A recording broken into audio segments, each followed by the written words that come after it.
आज जो हमने चीज पढ़नी है उसका नाम है electric force versus gravitational force. यानी कि इलेक्ट्रिक फोर्स और ग्रेविटेशनल फोर्स में आपस में कंपैरिजन क्या है, इनके बीच में सिमिलैरिटीज क्या हैं और इनके बीच में फर्क क्या है। पहले अगर मैं स्टार्ट करूं इलेक्ट्रिक फोर्सेस से, तो दो चार्जेस एक दूसरे के ऊपर एक फोर्स लगाते हैं जो कि इलेक्ट्रिक फोर्स कहलाती है, जो कि चार्जेस के दरमियान फोर्स होती है। जैसे अगर ये पॉजिटिव और ये नेगेटिव है तो ये दोनों एक दूसरे को अट्रैक्ट करते हैं, यानी फोर्स लगाते हैं एक दूसरे के ऊपर, इसको इलेक्ट्रिक फोर्स कहते हैं। जबकि ग्रेविटेशनल फोर्स जो कि दो मैसेस के दरमियान होती है, जैसे कि अगर ये दो बॉल्स हमें ले लूं तो ये दोनों बॉल्स एक दूसरे को एक फोर्स के साथ अट्रैक्ट करती हैं जो कि ग्रेविटेशनल फोर्स कहलाती है। जो कि जाहिर है बॉल का कोई ना कोई मैस m1 होगा इसका, और इसको m2 कह देते हैं। तो ये दोनों मैसेज जो हैं ये दोनों एक दूसरे को अट्रैक्ट कर रहे हैं ग्रेविटेशनल फोर्स के साथ। अब अगर हम थोड़ा पीछे चले जाएं कि इलेक्ट्रिक फोर्स कहाँ से हमने हासिल की थी या ग्रेविटेशनल फोर्स कहाँ से हासिल की थी, तो हमने कूलम्स लॉ जब पढ़ा था, जहां पे हमने इलेक्ट्रोस्टैटिक फोर्सेस के बारे में बात की थी या इलेक्ट्रोस्टैटिक्स फोर्स के बारे में बात की थी कि ऐसे चार्जेस जो रुके हुए होते हैं उनके दरमियान एक फोर्स होती है, जो कि हम इसको इलेक्ट्रोस्टैटिक फोर्स ही कंसिडर कर रहे हैं फिलहाल इलेक्ट्रिक फोर्स को। यानी वो इलेक्ट्रोस्टैटिक फोर्स ही है जो कि एक दूसरे को, ये जो रुके हुए चार्जेस हैं ये एक दूसरे के ऊपर फोर्स लगाते हैं, जो कि हमने कहाँ पर पढ़ा था, कूलम्स लॉ के अंदर। जबकि अगर मैं ग्रेविटेशनल लॉ की बात करूं, सॉरी ग्रेविटेशनल फोर्स की बात करूं, जो कि हमने लॉ ऑफ ग्रेविटेशन या जिसको न्यूटन्स लॉ ऑफ ग्रेविटेशन भी कहते हैं, उसके अंदर हमने इस बारे में बात की थी। क्या बोला कि दो मैसेज एक दूसरे के ऊपर फोर्स लगाते हैं। तो अगर हम दोनों जो लॉज थे इसको अगर हम रिवाइज करें, जिसमें मैं अगर कूलम्स लॉ की पहले बात करूं तो हमने इसको डिटेल में यहाँ पर पढ़ा है कि कूलम्स लॉ जो है, कूलम लॉ इलेक्ट्रोस्टैटिक फोर्स के बारे में बात करता है कि वो फोर्स जो दो चार्जेस के दरमियान होती है और वो डायरेक्टली प्रोपोर्शनल दोनों चार्जेस के प्रोडक्ट के और inversely proportional to R square के, यानी दोनों के फासले के बीच में जो फासला है उसके स्क्वायर के इनवर्सली प्रोपोर्शनल है वो फोर्स, जिसको हमने क्या किया था, मतलब इनवर्सली का मतलब होता है एक चीज़ को बढ़ाना दूसरी कम हो जाएगी, जबकि डायरेक्टली का मतलब एक चीज़ बढ़ाना तो दूसरी भी बढ़ेगी।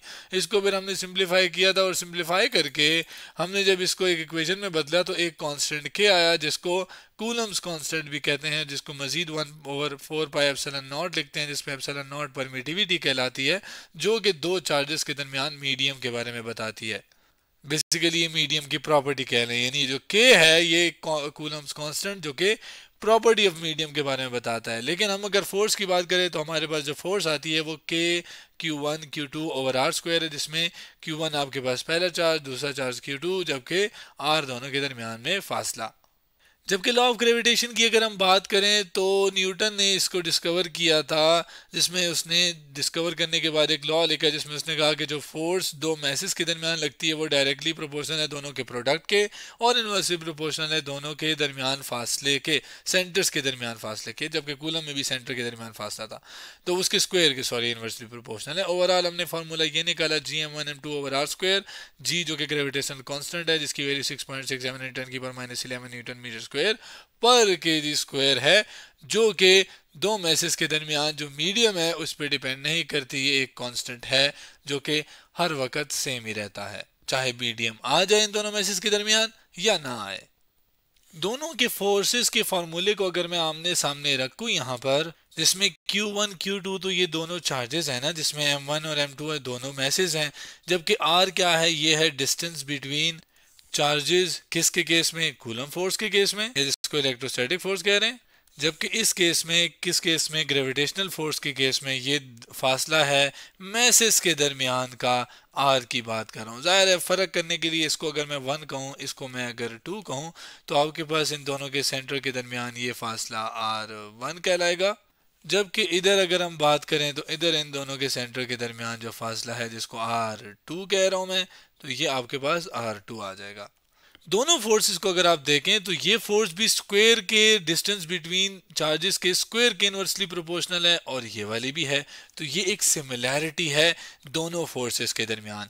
जबकि एक और सिमिलैरिटी क्या है कि अगर हम चार्जेस के लिए बात करें, जिसमें ये चार्ज Q1 है जबकि ये वाला Q2 है, जिसको मैं साइड पे लिख लेता हूँ क्या, कि आपके पास जो Q है बेसिकली वो चार्ज है, ठीक है। अब ये दोनों चार्जेस के प्रोडक्ट की इक्वल है ये फोर्स, मतलब दोनों चार्जेस के ऊपर डिपेंड कर रही है कि किसी एक चार्ज को भी बढ़ाऊंगा तो फोर्स बढ़ेगी, तो उन दोनों के प्रोडक्ट के डायरेक्टली प्रोपोर्शनल है फोर्स। जबकि इधर अगर आप देखें तो फोर्स जिन चीज़ों के दरमियान लग रही है मैसेज, यहाँ पर भी वो जो मैसेज हैं उनके प्रोडक्ट के आपके पास फोर्स है वो डायरेक्टली प्रोपोर्शनल है। तो यानी ये भी एक सिमिलैरिटी है। जबकि के कांस्टेंट की बात की जाए तो के कांस्टेंट क्या है, इस केस में कूलम्स कांस्टेंट कहलाता है। सो इलेक्ट्रिक फोर्स में या इलेक्ट्रोस्टैटिक फोर्स या कूलम लॉ के अंदर जो के था वो कूलम्स कांस्टेंट कहलाता है, जिसकी में स्पेस में वैक्यूम में जिसकी वैल्यू थी 9 न्यूटन मीटर स्क्वायर पर कूलम स्क्वायर है उसकी वैल्यू। यानी कि इन दोनों चार्जेस के दरमियान अगर कुछ भी नहीं है तो वो यानी वैक्यूम है, यानी कोई पार्टिकल्स कोई आपके पास एटम्स वगैरह नहीं है तो वैक्यूम हुआ, तो ये वाली वैल्यू होगी उसके की, जो कि क्या है फॉर वैक्यूम। जबकि यहाँ पर कैपिटल जी की बात की जाए, जैसे मैंने बताया कि ये क्या है ग्रेविटेशनल कांस्टेंट है, और ये क्या है यूनिवर्सल कांस्टेंट भी कहलाता है। क्यों? क्योंकि ये तब्दील नहीं हो सकता, यानी इसकी वैल्यू चेंज नहीं होती, हमेशा हर जगह हर वक्त सेम, यानी 6×6.67 न्यूटन मीटर स्क्वायर पर केजी स्क्वायर ही रहती है। तो ये बेसिकली इनके कूल कांस्टेंट के बीच में एक फ़र्क आ गया है, जो कि हमने अभी देखा कि जो ग्रेविटेशनल कांस्टेंट है वो आपके पास हमेशा सेम रहता है, कभी तब्दील नहीं होता, जबकि ये मीडियम के ऊपर डिपेंड करता है, डिपेंड्स ऑन मीडियम के भाई आपका मीडियम अगर कोई आ जाए तो उसके लिहाज से अगर उसके के की वैल्यू मीडियम की ज़्यादा होगी तो फोर्स ज़्यादा लगेगी, के की वैल्यू कम होगी उस पूरे मीडियम के लिए तो फोर्स भी कम होगी, जाहिर है। आगे अगर हम जाएं थोड़ा ग्रेविटेशन इलेक्ट्रिक फोर्स के ऊपर बात करें तो इलेक्ट्रिक फोर्स में अगर आप के की वैल्यू देखें जो कि 9 है, 10 की पावर 9, यानी अगर ओवरऑल यहाँ पे 10 की पावर 9 आएगा कोई भी वैल्यू, जाहिर है चार्ज की एक फिक्स वैल्यू होगी Q2 की और फिर R1 की, लेकिन जब ओवरऑल सब मल्टीप्लाई होंगे तो ये 10 की पावर 9 जो कि एक बहुत बड़ी वैल्यू है, तो ओवरऑल बेसिकली जो फोर्स मैं कहना ये चाहता हूँ कि जो दो चार्जेस के दरमियान फोर्स होती है वो काफ़ी स्ट्रॉन्ग होती है। किसके लिहाज से? ग्रेविटेशनल फोर्स के लिहाज से। कैसे? अगर आप ग्रेविटेशनल फोर्सेस के अंदर जी की वैल्यू देखें जो कि 10 की पावर -11 है, जो कि एक बहुत छोटी वैल्यू है, तो जाहिर है ओवरऑल फोर्स भी बहुत कम आती है, जिसको मैं ये लिख सकता हूँ कि वीकर देन इलेक्ट्रिक फोर्स, यानी कि जो ग्रेविटेशनल फोर्स है वो बहुत वीक होती है निस्बतन इलेक्ट्रिक फोर्स के। यानी अगर आप दो बॉल्स आपस में रखेंगे यूं तो वो आपको नजर नहीं आते कि एक दूसरे की तरफ अट्रैक्ट होते हुए, कभी भी आपको नजर नहीं आए। क्यों? क्योंकि वो जो फोर्स होती है वो इतनी कम होती है, इतनी कम कि वो हमें फील ही नहीं होती। लेकिन जाहिर है अगर मैं मैस को बहुत बढ़ा दूंगा, जैसे अगर हम जमीन के मैस को बढ़ाते हैं तो जमीन का मैस चूंकि बहुत बड़ा होता है तो ओवरऑल उस वजह से जो फोर्स आती है वो ज्यादा आती है, जिसकी वजह से जमीन हमें सब अपनी तरफ खींच लेती है। ठीक हो गया? तो इसका मतलब क्या हुआ कि ये जो फोर्स है ग्रेविटेशनल फोर्स वो बेसिकली मैसेज के ऊपर तो हमने देख लिया शुरू में कि डिपेंड कर रही है, लेकिन वो बहुत छोटी होती है एक आम मैसेज के लिए, जो कि बॉल्स अगर हम देखते हैं जाहिर है मैस बढ़ाऊंगा तो फिर फोर्स भी ज़्यादा होगी। तो हम कह सकते हैं कि जो आपके पास एक ग्रेविटेशनल फोर्स है वो कम है, कमज़ोर है, वीक है, वीकर देन किससे? इलेक्ट्रिक फोर्स है। यानी एक और कंपैरिजन भी हमने देख लिया इलेक्ट्रिक और ग्रेविटेशनल फोर्स के बीच। अब आते हैं सबसे इम्पॉर्टेंट मेन जो आप कह लें कि डिफरेंस है, आप कह लें वो क्या है कि हम जब दो मैसेज की बात करते हैं तो दो मैसेज हम ये कहते हैं कि वो दोनों एक दूसरे को अट्रैक्ट करते हैं। यानी कि जो ग्रेविटेशनल फोर्स है असल में ये जो फोर्स है ये हमेशा क्या होती है? अट्रैक्टिव फोर्स होती है, जो कि दो मैसेज के दरमियान होती है। ऐसा नहीं है कि दो मैसेज एक दूसरे को रिपेल करते हैं, हमेशा वो क्या करते हैं? अट्रैक्ट करते हैं। ये यानी मैं कह सकता हूँ कि ग्रेविटेशनल फोर्स कौन सी फोर्स है? अट्रैक्टिव फोर्स है। जबकि बात की जाए इलेक्ट्रोस्टैटिक फोर्स की, जो कि दो चार्जेस के दरमियान है, वो अट्रैक्टिव भी हो सकती है और रिपल्सिव भी हो सकती है। हम सबको पता है कि पॉजिटिव अगर सामने नेगेटिव होगा तो ऑपोजिट चार्जेस हैं तो ये अट्रैक्ट करेंगे, और अगर ये सेम चार्जेस हुए तो ये रिपेल करेंगे। तो ये एक और फर्क या एक और कंपैरिजन हमने देख लिया दोनों फोर्सेस के दरमियान। लास्ट बात हम करेंगे कि भाई ये जो फोर्सेस हैं ये कहाँ तक मतलब एक दूसरे के ऊपर, आप फर्ज करें मैं दो मैसेज रखे हैं, तो ये कहाँ तक, क्या मैं इस मैच को यहाँ पे ले आऊँगा तो ये फोर्स ख़त्म हो जाएगी, क्या मैं और दूर ले जाऊँगा तो फोर्स ख़त्म हो जाएगी, यानी रेंज क्या है दो फोर्सेस की। तो रेंज की अगर हम बात करें, चाहे इलेक्ट्रिक फोर्स हो चाहे ग्रेविटेशनल फोर्स हो, दोनों की जो रेंज है वो इनफाइनाइट है।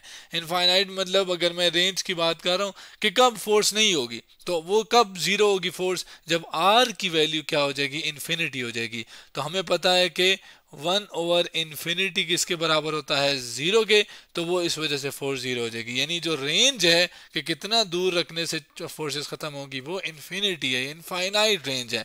लेकिन इनफाइनाइट रेंज के साथ साथ अगर हम दोनों को एक ही फासले के ऊपर रखें तो हमने देखा कि जो इलेक्ट्रिक फोर्स है वो क्या है, स्ट्रॉन्गर है कि निस्बतन ग्रेविटेशनल फोर्स के। यानी शॉर्ट रेंज की बात की जाए तो इलेक्ट्रिक फोर्स ज़्यादा है और ग्रेविटेशनल फोर्स वीक है।